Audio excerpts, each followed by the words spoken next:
few months ago, I was at a community planning meeting for an inner city neighborhood, and I ran into a young hipster who told me he had recently moved into the neighborhood. And in the conversation, he said how excited he was that him and his friends were going to gentrify this place. I remember telling him to watch his language if he wanted to make sure he was safe in that meeting. And it made me think about the fact that this word, most of us barely even understand the meaning to, has become so charged in our times, especially in our cities. The history behind it is interesting, though. It's a word that comes from before the industrial era when people lived on the land of the landed gentry. The people who owned land were the people who had all the wealth.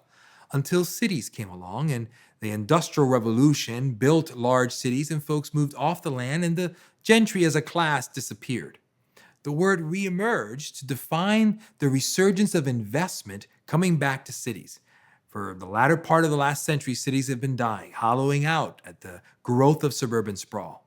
But since the year 2000, for some reason, we've all been moving back to cities in massive numbers. As of 2010, conservative estimates say for the very first time in human history, more people live in urban environments than in rural settings.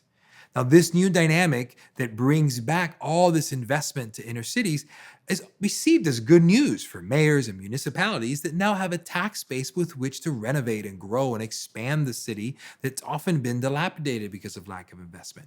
However, oftentimes this change comes about in a way that affects in negative ways those who live in the path of all of this investment, often displacing the poor that live in these neighborhoods.